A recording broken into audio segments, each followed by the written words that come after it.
ಹರಿಯೋ ನಮ. ಕಾಗೆದು ಬಣ್ಣ ಕಪ್ಪಿದೆ ಅಲ್ವಾ? ನನ್ನ ಫ್ರೆಂಡ್ ಮೊನ್ನೆ ಬಂದು ಕಾಗೆ ಬಿಳಿ ಇದೆ, ಬಿಳಿ ಕಾಗೆ ಇದೆ. ನಾನು ಹೇಳಿದೆ ಇಲ್ವಲ್ಲ, ಬಿಳಿ ಕಾಗೆನ ನೋಡಿ. ಇಲ್ಲ, ಬಿಳಿ ಕಾಗೆ ಇದೆ. ಇಲ್ಲ, ಕಾಗೆ ಯಾವತ್ತು ಕಪ್ಪೆ ಅಲ್ವಾ? ಇಲ್ಲ ಇಲ್ಲ, ಅದ್ಯಾಕೆ ನನಗೆ ಗೊತ್ತು, ಕಾಗೆ ಕಪ್ಪಿದೆ, ಯಾರಿಲ್ಲ ಅಂತ ಹೇಳಿದ್ದು ಹಾಂ ಅಂತ ನಾನಂದೆ. ಕಪ್ಪಿಲ್ಲ, ಕಾಗೆ ಬಿಳಿನೇ ಇರೋದು. ಕಾಗೆ ಹೌದೌದು, ಬಿಳಿ ಕಾಗೆ ಇದೆ. ಹಾಂ ಸರಿ, ಹೌದೌದು, ಬಿಳಿ ಕಾಗೆ ಇದೆ. ಕರೆಕ್ಟ್, ಬಿಳಿ ಕಾಗೆ ಬಿಳಿ ಇದೆ. ಆಮೇಲೆ ಇದು ಕೋಗಿಲೆ ಇದೆಯಲ್ಲ, ಅದು ಕೋಗಿಲೆ ಕಪ್ಪಿಲ್ಲ, ಅದು ಹಳದಿ ಇದೆ. ಹೌದು, ಕರೆಕ್ಟ್. ಆಮೇಲೆ ಗಿಡ ಮರ ಇದೆಯಲ್ಲ, ಗಿಡಗಳು ಅದು ಹಸಿರು ಇಲ್ಲ, ನೀಲಿ ಇದೆ. ಹೌದೌದು, ನೀಲಿ ನೀರು, ಹಸಿರು ಇರಲ್ಲಪ್ಪ. ಕರೆಕ್ಟ್ ಹೇಳಿದೆ. ಕರೆಕ್ಟ್, ನೀನು ಹೇಳಿದ್ದೆ ಕರೆಕ್ಟ್. ಇವತ್ತಿನ ಗಾದೆ, ಮೂರ್ಖರ ಜೊತೆ ವಾದ ಮಾಡಬಾರ್ದು. ಇದು ಇವತ್ತಿನ ಗಾದೆ. ಅವ್ರೇನು ಹೇಳ್ತಾರೋ ಅದಕ್ಕೆ ಎಸ್ ಅಂದರೆ ವಿ ಆರ್ ಸೇಫ್, ಇಲ್ಲ ಅಂದರೆ ಸುಮ್ಮನೆ ಜಗಳಗಳು, ವೃಥಾ ಕಾಲಹರಣ, ಮೆಂಟಲ್ ಸ್ಟ್ರೆಸ್ಸು, ಟೆನ್ಷನ್. ಅದ್ರ ಬದಲು ಕರೆಕ್ಟ್ ಅಂದರೆ ಇವತ್ತಿನ ಗಾದೆ, ಮೂರ್ಖರ ಜೊತೆ ವಾದ ಮಾಡಬೇಡಿ. ಯಾರೇ ಇರಲಿ, ಏನೇ ಆಗಲಿ, ಯಾರೇ ಬರಲಿ, ಯಾರೇ ಹೋಗಲಿ, ಹೇಗಿದ್ರೂ ಎಲ್ಲರ ಜೀವನ ನಡೆಯುತ್ತೆ. ಸೊ ಅವರಿಲ್ಲ ಇವರಿಲ್ಲ ಅಂತ ಏನೂ ನಿಲ್ಲೋದಿಲ್ಲ.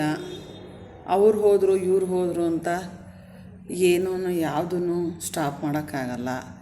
ಜೀವನ ಸಾಕ್ತಾನೇ ಇರುತ್ತೆ, ಅದೇ ಜೀವನ. ಸೊ ಇವತ್ತಿನ ಗಾದೆ, ಯಾರಿಗ್ಯಾರೂ ಇಲ್ಲ ಪುರಂದರ ವಿಠಲ. ಬದಲಾವಣೆ ಜಗದ ನಿಯಮ. ಆಗಿರುವ ಬದಲಾವಣೆಯು ನ್ಯಾಯಯುತವಾಗಿದ್ದರೆ ಅದನ್ನು ಒಪ್ಪಿಕೊಂಡು ಅದನ್ನು ಸ್ವೀಕರಿಸಿ ನಡೆಯುವುದೇ ನಮ್ಮ ಧರ್ಮ.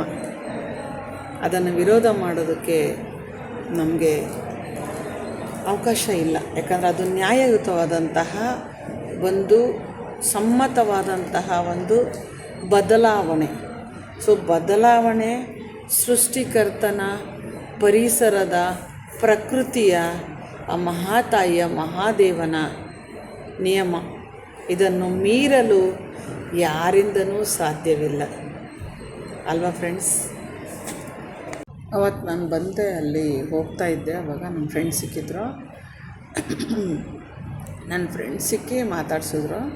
ಅವತ್ತು ನಾನು ಅಲ್ಲಿ ಹೋಗ್ತಿದ್ದಾಗ ಫ್ರೆಂಡ್ ಸಿಗ್ತಾರೆ ಅಂತ ಅಂದ್ಕೊಂಡಿದ್ದೆ, ಆದರೆ ಫ್ರೆಂಡ್ ಸಿಕ್ಕಿದ್ರು. ಅವತ್ತು ನಾನು ಹೋಗ್ತಾ ಇರ್ಬೇಕಾದ್ರೆ ಸಡನ್ನಾಗಿ ನನ್ನ ಫ್ರೆಂಡ್ ಸಿಕ್ಕಿದ್ಲು. ನಾನು ಹೋಗ್ತಾ ಇದ್ದಾಗ ಏನಾಯಿತು, ಸಡನ್ನಾಗಿ ನನ್ನ ಫ್ರೆಂಡ್ ಬಂದಳು.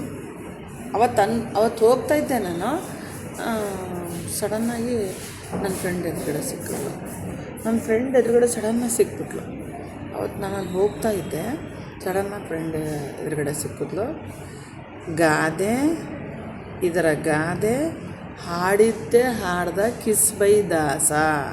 ಅಂದರೆ ಹಾಡಿದ್ದನ್ನೇ ಹಾಡ್ತಾ ಇರೋದು, ಹೇಳಿದ್ದನ್ನೇ ಹೇಳ್ತಾ ಇರೋದು ಅಂತ ಇದೊಂದು ಗಾದೆ.